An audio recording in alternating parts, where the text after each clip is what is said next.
evening. So let's talk about one thing that the press hasn't reported. We just listened to testimony from a man who has such distinct recognitions as an accounting expert that even Letitia James's team and the OAG's team used him themselves as an accounting expert. Professor Bartov was the New York Attorney General's expert in the Exxon case. Let's start there. But today, when he was on the other side, they spent the entire day objecting because he was giving testimony that didn't suit their claims. His testimony included that there was absolutely, and I quote, no fraud, that the statement of financial condition for President Trump was understated, that there was no evidence of concealment, and that, in fact, President Trump's statements of financial condition had something that most other statements of financial condition don't have. 18 pages of descriptions and details about his properties, about his trophy assets, things that most people don't need to do and wouldn't do. The reason, because he had nothing to hide and he didn't conceal anything. This is not a publicly traded company. This is a private company.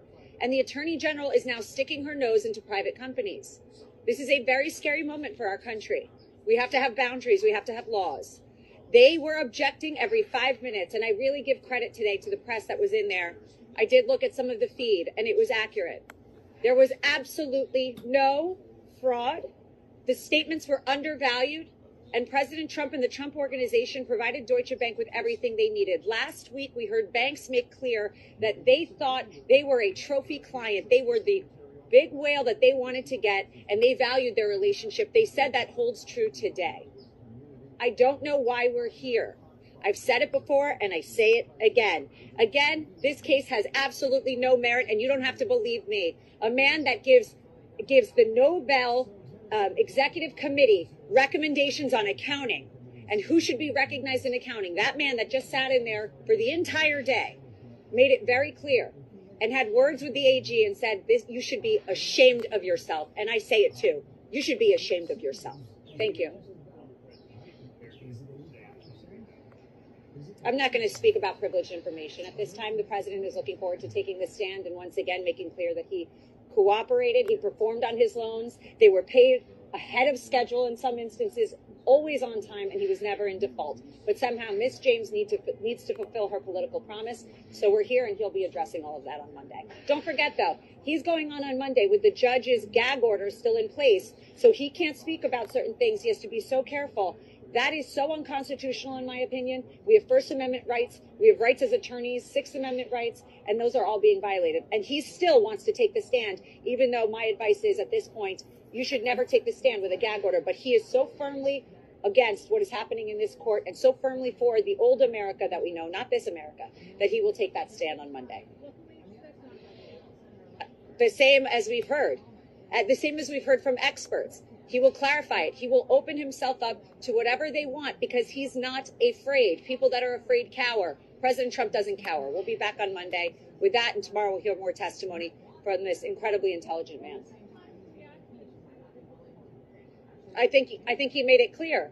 It's more frustration that we have wasted time, that they are doing election interference. This is a tactic that we've seen time and time again. This is not the first or last of it, and we're going to have to deal with it in all the other trials. But I really hope this is a lesson to those other AGs and DAs out there trying to make a name for themselves off of President Trump's back. If you're going to do it with garbage claims, it's going to come out because there are experts willing to put their heads out, willing to put their necks out, and willing to say that this is garbage. And we heard that today, the entire day, and we will hear that well into tomorrow. I don't speak about politics. I'm a lawyer. Yeah. The outcome of this case was determined before we walked into court. Let's be clear. We're not walking into this court every day expecting that this judge is going to let us off. We already see what's happened in this court. This judge made his determination on summary judgment before we even walked in, before an expert took the stand. So let's not get it twisted. I'm not here fighting for that. I'm here fighting for America with him so that we can stop this. You know, that's the truth of it. And it's a very sad state of affairs. Today and many days we've asked for a directed verdict because there is no case. This case is garbage. Thank you.